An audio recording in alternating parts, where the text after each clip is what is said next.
Assalamualaikum warahmatullahi wabarakatuh. Perkenalkan, kami dari kelompok SGD 1 ingin memberikan tutorial tata cara penggunaan software SPSS dalam menganalisis HKSA dengan metode pendekatan Free Wilson. Yang pertama, kita menyiapkan file dalam format Excel yang akan dianalisis dengan SPSS. Kemudian, buka software SPSS. Setelah membuka SPSS, akan muncul tampilan seperti berikut. Klik file, lalu klik import data. Selanjutnya, pilih file dalam format Excel yang akan kita gunakan. Pilih file or people. Selanjutnya, pilih Excel yang akan dimasukkan dalam SPSS, lalu klik open. Setelah muncul kontak dialog seperti di bawah, lalu klik OK. Akan muncul tampilan data view dan non-variable view, akan muncul 18 senyawa yang akan kita cari. Lalu lakukan proses statistik klik analis, lalu klik regression, lalu klik linear. Lalu akan muncul kotak dialog linear regression. Kemudian pada kolom dependennya diisi dengan log A dan masukkan 18 senyawa kecuali 2 senyawa yang akan dianalisis. Untuk senyawa pertama yaitu A1 dan B2. Maka A1 dan B2 itu dikeluarkan dari kolom independen. Lalu klik OK. Maka akan muncul output yang tertera dalam tabel model summary, ANOVA, dan koefisien. Adapun dari output tersebut akan dapat memperoleh nilai R, R kuadrat, F, dan S.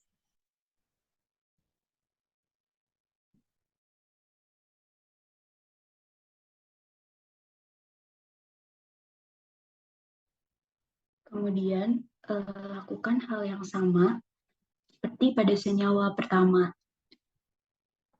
yaitu klik Analyze, kemudian klik Regression, dan klik Linear.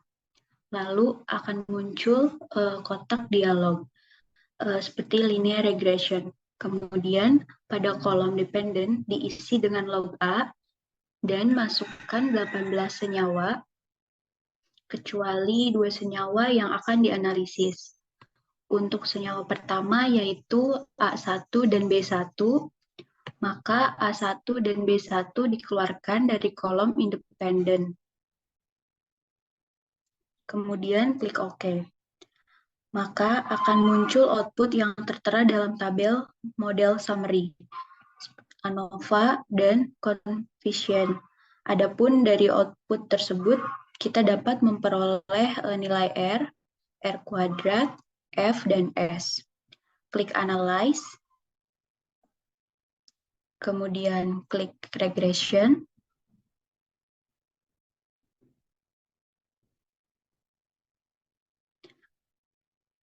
dan klik Linear.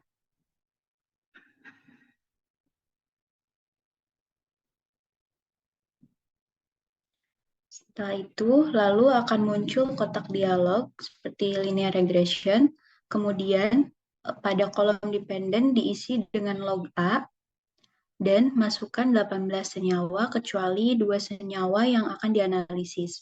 Untuk senyawa pertama yaitu A2 dan B2, maka A2 dan B2 dikeluarkan dari kolom independen, kemudian klik OK, maka akan muncul output yang tertera dalam tabel model summary, ANOVA, dan coefficient.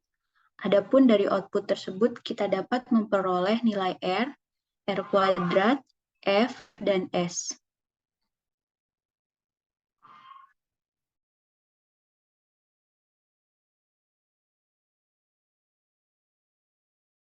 Baik, untuk senyawa berikutnya, yaitu lakukan hal yang sama, analyze, kemudian regression, linear, kemudian akan muncul, bisa diklik untuk yang independen, 18 senyawa, kecuali B2, dan juga A3. Kemudian bisa diklik OK,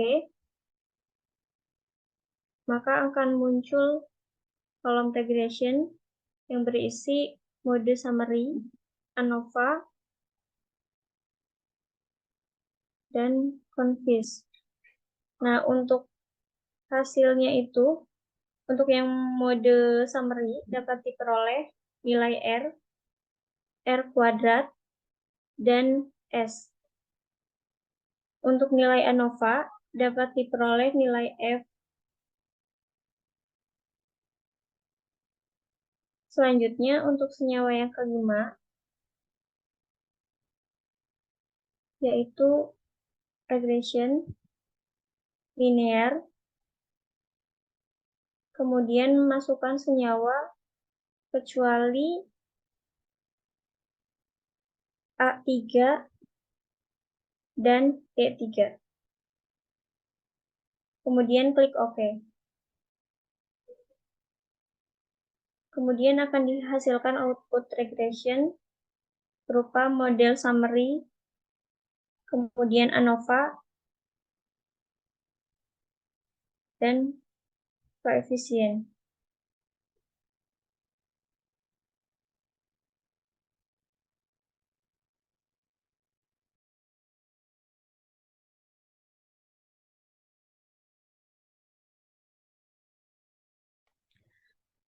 Untuk senyawa berikutnya, lakukan hal yang sama. Pertama, klik Analyze, kemudian klik Regression, dan pilih Linear. Lalu akan muncul kotak dialog Linear Regression, kemudian pada kolom dependen diisi dengan log A, dan masukkan 18 senyawa, kecuali 2 senyawa yang akan dianalisis. Untuk senyawa pertama, yaitu A3 dan P3, maka A3 dan P3 dikeluarkan dari kolom independen, kemudian klik OK. Maka akan muncul output yang tertera dalam tabel model summary, ANOVA, dan koefisien. Adapun dari output tersebut, kita dapat memperoleh nilai R, R kuadrat, F, dan juga S. Selanjutnya, untuk senyawa berikutnya, klik Analyze, kemudian klik Regression, dan pilih Linear. Lalu akan muncul kotak dialog Linear Regression, kemudian pada kolom dependen diisi dengan log A dan masukkan 18 senyawa, kecuali 2 senyawa yang akan dianalisis, yaitu A4 dan B2. Maka A4 dan B2 dikeluarkan dari kolom independen, selanjutnya klik OK. Maka akan muncul output yang tertera dalam tabel model summary, ANOVA, dan juga koefisien. Nah, adapun dari output tersebut, kita dapat memperoleh nilai R, R kuadrat, F, dan juga S.